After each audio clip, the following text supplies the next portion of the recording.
तुम्हाला जर खरंच आयुष्य सुंदर जगायचं असेल ना, उपवास करू नका, अजिबात उपवास करू नका. आणि उपवासच करायचा असेल तर बघा की आठवड्यातून एक दिवस असा करायचा की ज्या दिवशी आपण मोबाईलच वापरायचा नाही.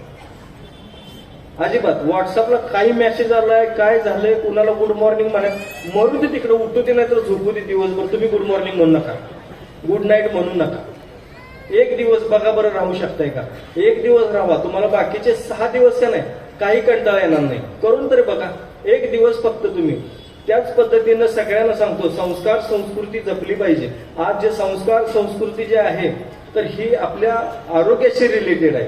संस्कार आणि संस्कृतीमध्ये काय आहेत माहिती, आज माता भगिनी जर जास्त आहेत म्हणून तुमच्याबद्दल बोलतो, तर महिलांनी करंगळीच्या बाजूचं बोट जर 30 सेकंद फक्त असं फिरवलं ना तर चष्मा लागणार नाही, डोकेदुखीचा त्रास होणार नाही, मायग्रेन होणार नाही. करून बघा ह्या गोष्टी फक्त. काय हरकत आहे, खर्च आहे काय? पुरुष मंडळींना पाया पडून सांगतो, उभं राहायचं असेल तर बोटं अशी करायची आणि अंगठे असे, आणि उभारताना असं उभं राहायचं. आत्मविश्वास वाढतोय ऑटोमॅटिक. करून बघा, ह्या ॲक्युप्रेशर पॉइंट मध्ये येते. जर तुम्ही असं जर उभारलात ना अशा अंगठी बाहेर काढून तर आत्मविश्वास वाढतोय, छाती चवडी होते, आत्मविश्वास वाढतोय. जे तुम्हाला वाटतंय ना काय पहिल्यासारखं मला जमतच नाही, पहिलं मी खूप काम करत होतो, सांसारिक सुख तुम्हाला घेताना सुद्धा बऱ्याच गोष्टीत अडचणी येतात, तो स्टॅमिना राहिलाच नाही, असंच नाही तसंच नाही, हे जे वाटते ना मी कमी पडतोय, मग अशी पुरुष मंडळी म्हणजे हे हार्मोन्स इनबॅलन्समुळे होतं. ते काय रोग नाही कुठला, तर तुमचे सुद्धा माझे सुद्धा हे हार्मोन्स बॅलन्स अनबॅलन्स होतात. बरेचदा काय होतं की टेन्शनमुळे सुद्धा माणसांना त्या गोष्टी होतात. म्हणून काय तो का रोग नसतोय, तुमचा कॉन्फिडन्स लूज झाला असेल. हे जर वाढवायचं असेल तर अशोकाच्या पानांचा काढा करून प्यायचं, खजूर आणि तूप खायचं मिक्स करून, खजूर आणि तूप. आता म्हणणार मला शुगर आहे, हे आहे ते आहे, मरू दे तिकडे, कशाला काय विचार करताय तुम्ही, त्याचा काय विचार करू नका. शुगर आहे, गोड कसं खाऊ, हे कसं करू, मला सांगा काय हरकत आहे. मर्यादित खालात ना, व्यायाम भरपूर केलात आणि मर्यादित खालात ना, तुम्हाला गोड सुद्धा चालू शकतंय शुगरमध्ये, पण त्याला तेवढा व्यायाम करायला पाहिजे. आम्ही जे आरामदायी लाईफ बघतोय ना त्याच्यामुळे जास्त झाले. पूर्वी बघा सारवलेली घरं असायची, जमीन सुद्धा सारवलेली असायची, किती लोकांना गुडघेदुखीचा त्रास होता.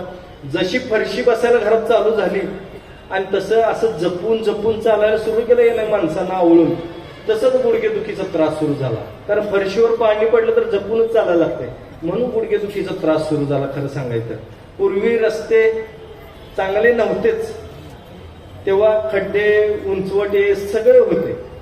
त्यावेळेस बघा की त्यातनं पळत जायचं, 100 वेळा पाय लाचकायचं, 100 वेळा पडायचं, तर काय व्हायचं का? आमच्या लहानपणी खरंच की आमची आई होती आणि आई काय करायची, आम्ही पडलो ना कुठे जर गुडघा फुटला काय झालं तर आम्ही घरला सांगत यायचं नाही, त्याच्यावर माती लावायचं, दुखत असलं तरी सरळ यायचं चालू, नाहीतर आई लय पडवायची आमची. काय सांगायचं, हायवे रस्ता पाक तोंडाचा यायचा ते, मग असं पुसताना असं खाली जायचं पाक, हिरवी नाळ निम्मी संपलेली असायची खाऊनच. और रप्पाटच तसं.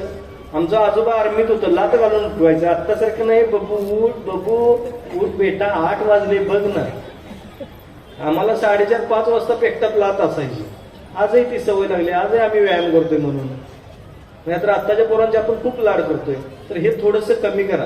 पुरुष मंडळींनी सांगतो, हार्मोन्स इनबॅलन्स होत असताना आपल्याला सुद्धा डिप्रेशन येतात, खूप डिप्रेशन येते. आपल्याला वाटतंय काय अर्थ नाही या जगण्यात, काही अर्थ राहिला नाही. बघा काय सध्या जग असं झालंय, जग तसं झालंय, की जगाचं सगळं टेन्शन घेऊन बसतात. त्याला घरातलं माहिती नसतंय, पण घरात जगाचं टेन्शन. आणि ह्या जगाच्या टेन्शन मध्ये तुम्हाला काय नाही, तुम्हाला पण भारताचं बजेट फोडायला तुम्हाला पण बोलवत नाही, तुम्ही त्याचं टेन्शन घेऊ नका. ही दुनिया तुम्ही मेल्यावर पण चालणार आणि तुम्ही जगल्यावर पण चालणार. काय फरक पडणार आहे का? नाहीतर ते असंच आहे तसंच आहे, ती बायकोचं काय नाही हो, काय असलं तसलं, ते घरादाराला सगळ्या आमच्या आजारच पाठी लागलाय. काय ह्याला बरं वाटतंय तर ते उठतंय, त्याला बरं वाटतंय तर ते होतंय. हेच असतंय ना आमच्या डोक्यात. ते कामावरचं टेन्शन, इकडलं टेन्शन, तिकडलं टेन्शन, सगळं इथं ठेवायचं आहे. बाबा तुम्ही मेल्यानंतर सुद्धा तुमच्या सोबत काय येणार नाही.